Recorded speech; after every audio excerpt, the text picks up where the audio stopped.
할렐루야. 우리 옆 사람과 인사하시면 좋겠습니다. 잘 오셨습니다. 반갑습니다. 인사를 아주 씩씩하게 잘 하시네요.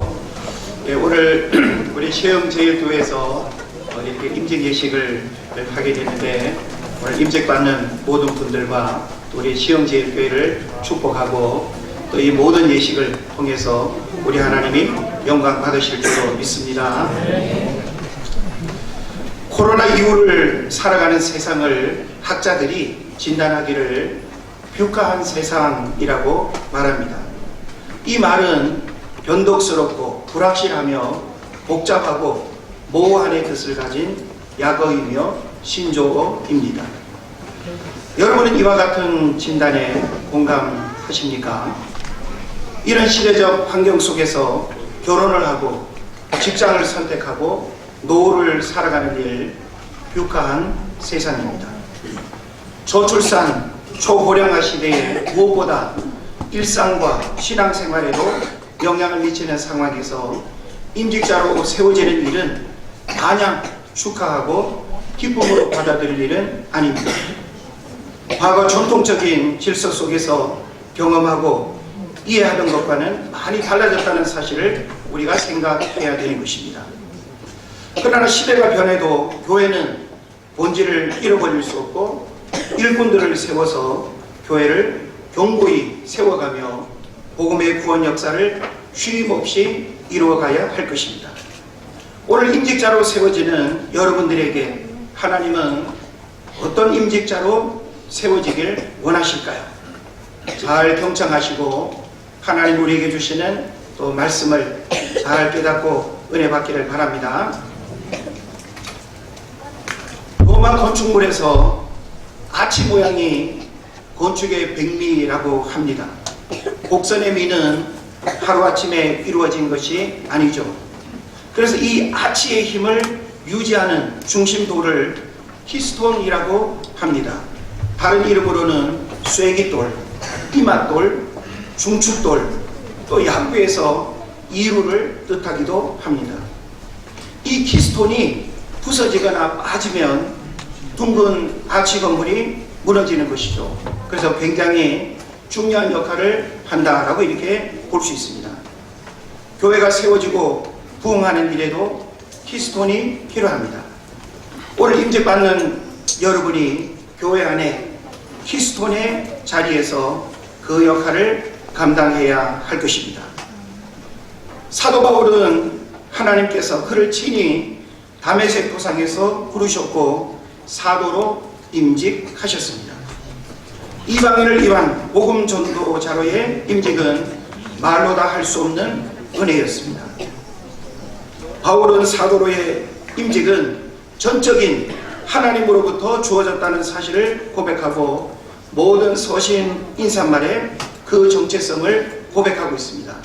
우리가 잘 아는 바와 같이 하나님의 뜻으로 말미암아 그리스도 예수의 사도된 바울은 이렇게 반복적으로 언급하고 있죠.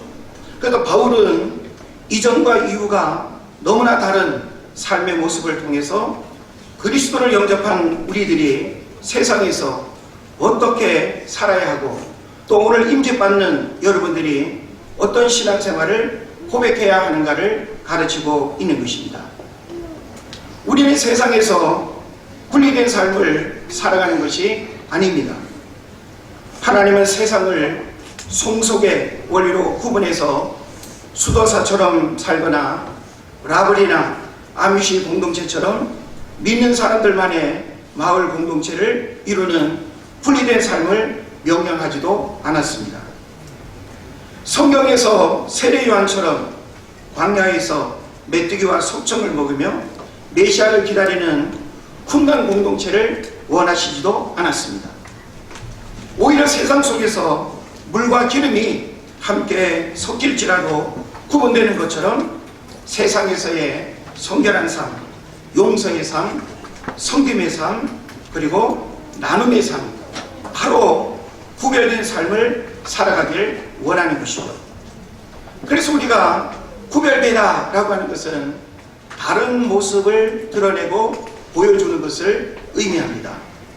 본회프는 성도의 공동생활이라는 책을 통해서 세상 속에서 불신자들과 함께 어우러지는 삶 속에서 삶이 복음이 되고 은행이 복음이 되는 구별됨의 영향력을 언급하고 있습니다. 바울은 이런 측면에서 본문으로 읽은 오늘 두 구절을 통해서 우리에게 두 가지를 강조하고 있습니다. 하나는 나를 본받는 자가 되라는 것과 또 하나는 너희 안에 이 마음을 품으라 라는 것입니다. 말씀의 제목이기도 하고 또 결론적 메시지가 되기도 할 텐데 우리 한번 따라 하시면 좋겠습니다. 나를 본받는 자가 되라. 너희 안에 이 마음을 품으라. 예, 이 두 가지의 가르침은 오늘 임재받는 모든 분들이 하나님 앞에서 지키고 행해야 할 가르침이 되는 것입니다. 사도 바울은 서신서 곳곳에서 이와 비슷한 표현을 반복하고 있습니다. 고린도전서 4장에 보면 너희는 나를 본받는 자가 되라. 갈라디아서 4장 12절에서도 너희도 나와 같이 되기를 구하노라. 빌립보서 3장 17절에서는 형제들아 너희는 함께 나를 본받으라. 데살로니가전서 1장 6절에서는 너희는 우리와 주를 본받는 자가 되었으니 하고 이렇게 기록하고 있습니다. 사도 바울은 탁월한 이론가가 아니라 실천하고 행동하는 양심으로 살았습니다. 삶을 설교한 사람이 아니라 설교한 대로 살았던 사람이 바로 사도 바울인 것이죠. 임직자들도 무성도들에게 나를 본받는 자가 되라는 말을 할 수 있는 고백적 삶이 있어야 할 것입니다. 우리가 신앙생활 속에서 요구되는 예배생활, 적어도 임직자들은 예배생활에 있어서 나와 같은 예배생활의 모범이 될 수 있도록 우리가 말하고 또 그런 모범을 보여야 할 것입니다. 또 경건생활도 역시 마찬가지입니다. 경건은 범사에 유익하고 금생과 내생에 약속이 있다고 했죠. 흉내내는 경건생활이 아니고 모양만 있는 경건생활이 아니라 우리 자신의 경건생활이 무성도들에게 경건생활의 모범을 보이고 경건생활의 능력들을 드러낼 수 있는 그런 모습이 있어야 된다는 것이죠. 또한 우리는 헌금생활에도 모범을 보여야 하고 봉사생활에도 모범을 보여야 됩니다. 말만 앞서고 말만 하는 것이 아니라 실천하고 행동하고 내가 먼저 하나님 앞에 그와 같은 신앙을 고백하는 이것이 바로 임직자들에게 있어서 가장 중요한 문제가 될 것입니다. 그래서 하나님과 사람 앞에 부끄러움이 되지 않도록 최선을 다해야 할 것입니다. 우리 교회 안에서 이런 말을 심심찮게 듣게 되는 경우들이 있습니다. 아마 여러분들이 그런 말을 가끔씩 뱉어보기도 하셨을 것 같아요. 요즘 누가 그렇게 믿어? 요즘 누가 그렇게 믿어? 어떤 의미가 있습니까? 지금 시대가 어느 시대인데 옛날처럼 초대교회 시절처럼 어떻게 그렇게 믿느냐고 항변하는 사람들이 있습니다. 또 누가 그렇게 예배를 드려? 바쁘고 힘들어 죽겠는데 주일날 교회 한번 오는 것만 해도 대단한 거 아니야? 어떻게 모든 공예배를 다 드릴 수 있지? 이렇게 우리는 그러하지 못한 모습들에 대해서 변명처럼 이야기하는 경우들이 있습니다. 요즘 누가 그렇게 경건 생활을 해? 할 일도 많은데 바쁜데 경건 생활을 하면 좋다는 생각을 하지만 도저히 일상 속에서 할 수 없는 삶의 선택이라고 생각을 하는 것이죠. 요즘 누가 그렇게 헌금하고 봉사해? 돈 쓸 일도 많고 할 일도 많은데 끊임없이 우리는 우리의 입술로 믿음을 고백하기보다는 현실적인 모습들을 우리가 뱉어내는 그런 경우들이 많습니다. 이런 말을 한다는 것은 시대의 변화 속에 순수한 처음 신앙과 열정과 믿음을 지키지 못하고 가치관과 의식이 변질됐다는 것을 의미하는 것입니다. 그러면 어떤 말을 우리가 할 수 있어야 할까요? 우리 교회 안에서 다음 세대를 이어갈 젊은 아이들 우리가 보게 되는데 다양한 모습들을 우리가 보게 되죠. 제 김 집사님 아들인가? 제 요즘 애들 같지 않아. 또 요즘 집사님 같지 않아. 요즘 권사님 같지 않아. 요즘 장로님 같지 않아. 어떤 의미가 있습니까? 세속화에 물들지 않은 거룩과 구별됨이 드러나야 한다는 것을 우리에게 말해주는 것입니다. 믿음의 선배인 청교도들은 이런 의식을 가지고 살았다고 합니다. 배부름에서 오는 영적 위험을 조심하라. 배부름, 육신적인 편안함과 육신적인 여유로움의 삶이 자칫 우리의 영적인 게으름과 영적인 위기로 이어질 수 있다고 하는 사실 알아야 된다고 하는 것입니다. 이와 같은 말은 육신적 편안함이 영적 게으름으로 이어지지 않도록 조심하라는 말과 같습니다. 또한 청교도들은 식사 전 기도와 식사 후 기도를 지켰다고 합니다. 식사 전 기도는 먹게 된 것에 대한 감사를 기도했고, 식사 후 기도는 삶을 위한 기도를 했다는 것이죠. 사실 우리가 음식을 앞에 놓고 기도 한번 하는 것도 대단한 일일 수 있습니다. 불신자들과 어울리는 학교나 직장에서 오늘날 그리스도인들이 식사 기도로 내 신앙을 표현하고 어필하는 것 결코 쉽지 않습니다. 대충 기도하는 척 흉내내고, 그런 면에서 우리가 식사 전에도 기도할 수 있어야 하고 식사 후에는 삶을 위한 기도가 우리에게 필요하다는 것입니다. 함석헌 선생의 시 중에서 그대는 골방을 가졌는가 라는 시가 있습니다. 그 일부분을 살펴보면 그대는 골방을 가졌는가? 이 세상의 소리가 들리지 않는, 이 세상의 냄새가 들어오지 않는 은밀한 골방을 그대는 가졌는가? 우리 어떠합니까? 우리가 임직을 하나님 앞에서 받게 된다고 할 때 과연 어떤 자격, 어떤 조건, 어떤 신앙 고백 때문에 우리가 임직을 받게 되는 것일까요? 단순히 신앙의 연륜 때문에 임직을 받는다고 한다면 심각하게 고려해 봐야 됩니다. 하나님은 임직받는 여러분들뿐만 아니라 우리 모두가 하나님 앞에 구별된 삶을 살기를 원하시고, 적어도 내가 그리스도를 본받는 자 된 것 같이 나를 본받으라는 그런 신앙 고백을 할 수 있는 사람만이 하나님 앞에 임직을 받아야 할 것입니다. 젊었을 때는 돈 버는 명함이 아름답고 늙어서는 돈 쓰는 명함이 아름답다고 합니다. 그런데 늙어서도 돈 버는 명함을 가진 사람은 가장 불쌍하다는 말이 있습니다. 우리는 어떤 시대 환경 속에 살아간다 할지라도 어떤 어려움 가운데서도 여전히 하나님으로 충분하다고 고백할 수 있어야 합니다. 하나님은 우리 인생의 필요 조건이며 충분 조건입니다. 하박국 선지자의 고백처럼 모든 것을 잃어버린다 할지라도 구원의 하나님을 인하여 기뻐할 수 있는 우리 임직자 그리고 또 모든 회중 여러분 되시기를 축복합니다.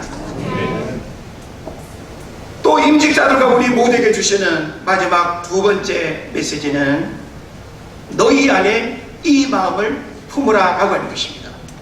한 번 더 따라하면 좋겠습니다. 너희 안에 이 마음을 품으라. 너희 안에 이 마음을 품으라. 너희 안에 이 마음을 품으라 라고 하는 이 말의 원어적 의미는 명령형으로서 이것을 얻으려고 힘쓰라, 이것에 전념하여라 라는 말이 됩니다. 너희 안에 이 마음을 품으라. 이 마음은 누구의 마음이겠어요? 그리스도 예수의 마음을 얻으려고 힘써야 된다는 거예요.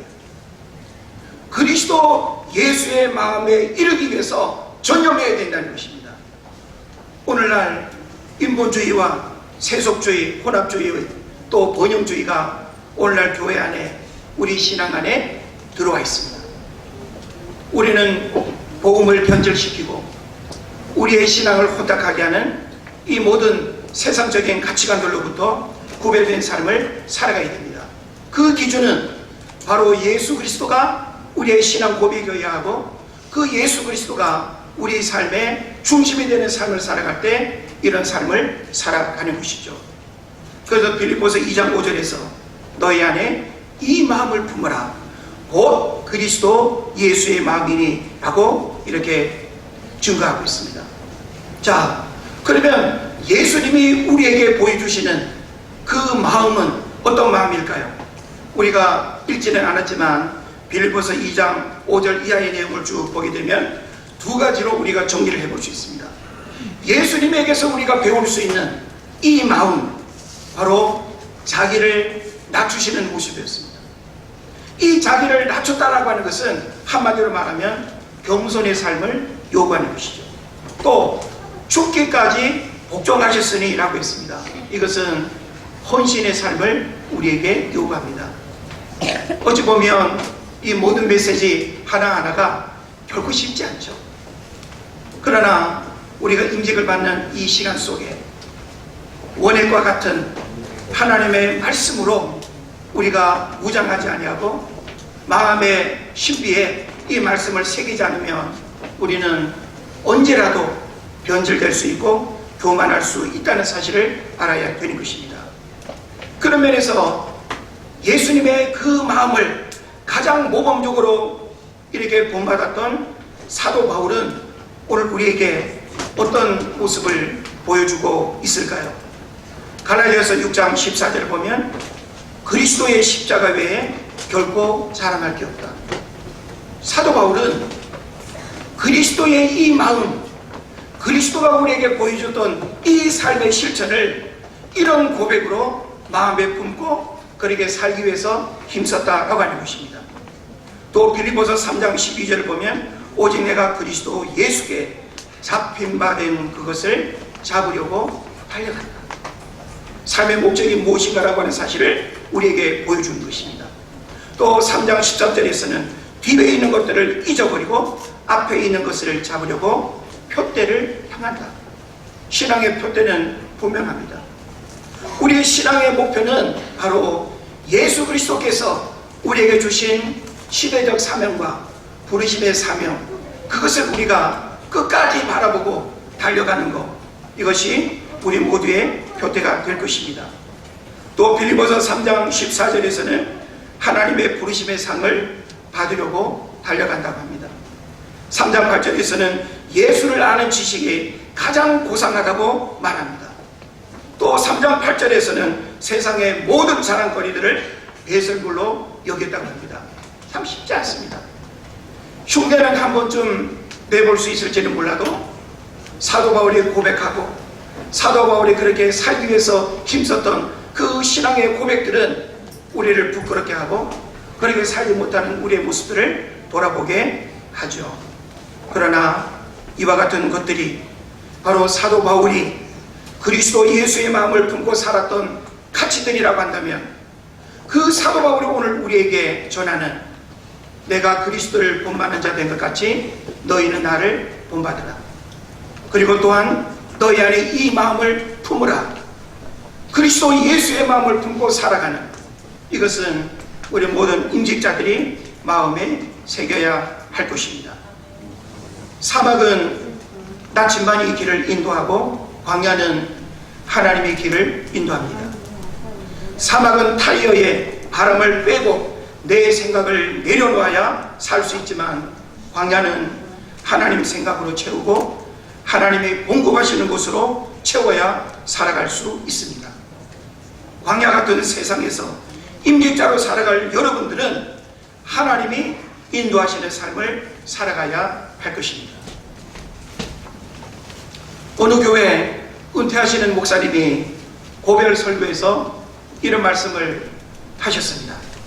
내가 평생 목회하면서 집 팔아 바치는 성도도 보았고, 장기 팔아 바치는 성도도 보았고, 등기문서 바치는 성도도 보았는데 못된 심보 때려 바치는 성도는 보지 못했다, 그런 표현을 하셨어요.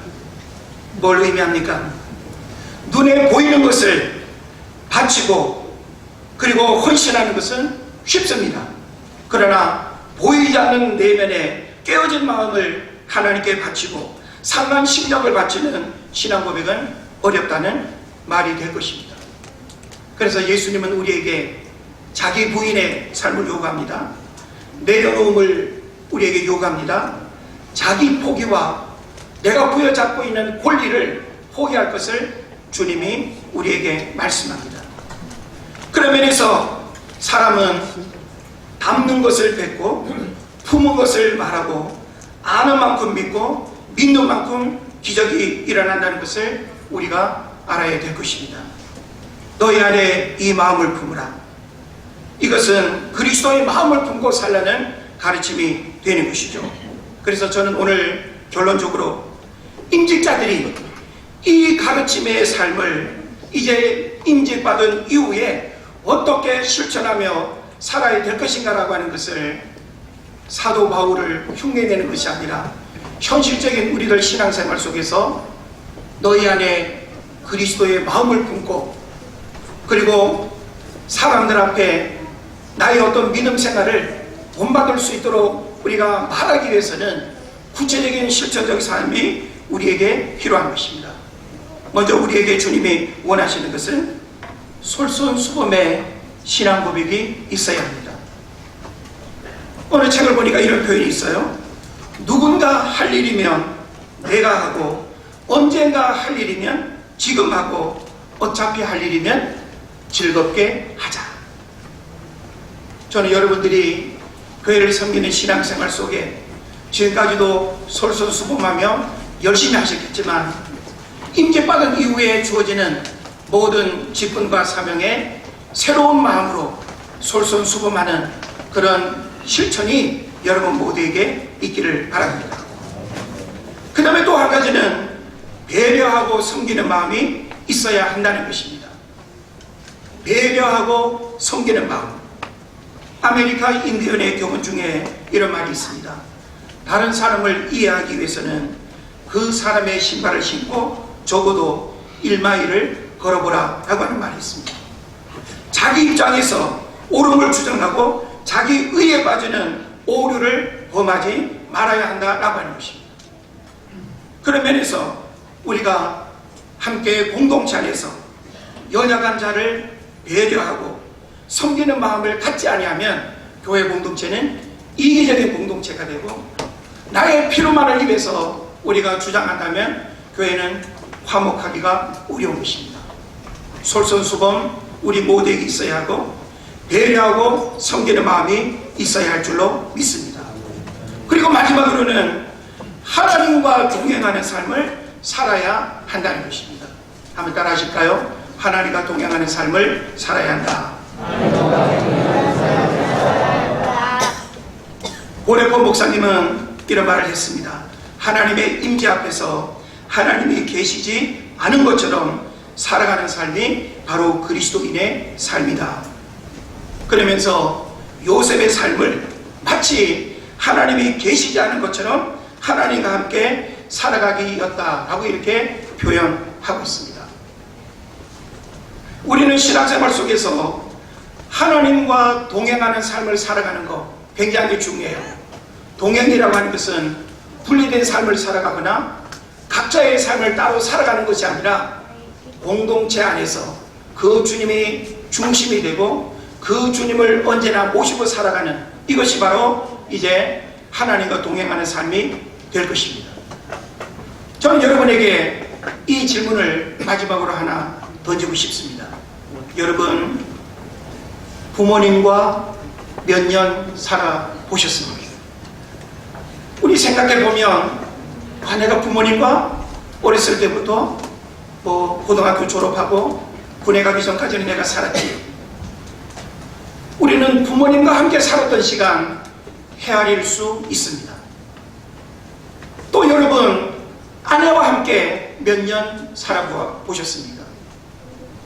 저는 27년 차, 28년 차 결혼 생활을 하고 있는데 얼마든지 우리 말할 수 있습니다. 아내와 함께 한 지붕 아래에서 한 입을 덮고 살았던 그 시간 말할 수 있죠? 또 자녀와 몇 년 살아 보셨습니까? 라고 물을 때 여러분의 자녀와 지금 몇 년 살고 있는지 말할 수 있습니다. 그런데 여러분, 예수님과는 몇 년 살아보셨습니다. 우리가 어려서부터 교회 다니고 믿는 가정에서 태어나서 3대 4대를 자랑하고 오랜 시간 신앙생활했다는 것을 우리가 말할 수 있지만 정말 예수님과 함께 얼마나 살아보았는가 라고 하는 이 질문 앞에서 우리는 어떤 대답을 할 수 있을까요? 우리의 영적인 상태를 살펴보면 영적 이혼 상태에 있는 사람들 많습니다. 영적 별거 상태에 있는 사람도 있습니다. 영적 가출을 하면서 자기 멋대로 돌아다니고 예수님은 교회 안에 계시는 분으로만 생각하고 주님 안녕히 계세요, 잘 지내셨어요, 이런 신앙생활을 하지 않습니까? 영적으로 분리된 삶을 살아가고 있지 않는지 우리는 돌아볼 수 있어야 하는 것입니다. 기독교는 믿음에 머물러 있는 종교가 아닙니다. 다른 종교들처럼 알라를 믿고 석가모니를 믿고 공자를 믿고 우리의 신앙은 예수를 믿는 것이 아니라 그분과 함께 순종함으로 여주동행의 삶을 살아가는 것입니다. 교회에 와서만 예수님을 만나는 사람은 그냥 믿는 사람이지 주님과 함께 살아가는 사람이 아닙니다. 다시 한번 여러분에게 질문합니다. 예수님과 몇 년 살아보셨나요? 이 질문 앞에 임직자들은 조용히 자신을 돌아볼 수 있어야 합니다. 신앙의 연륜을 말하는 것이 아니고 교회라고 하는 울타리 안에 머물러 있는 그 시간을 말하는 것이 아니라 내가 정말 그 주님과 동행하는 그런 삶을 얼마나 살았는가를 우리가 점검할 수 있어야 된다는 것입니다. 이제부터는 임직받는 모든 분들과 이 자리에 참석한 여러분 모두가 나를 본받는 자가 되라는 고백과 이 마음을 품으라는 준엄한 명령 앞에 예수님과 여주동행의 삶을 살아가며 교회를 아름답게 세워가고 헌신하는 여러분 되시기를 주의 이름으로 축원을 드립니다. 기도하겠습니다.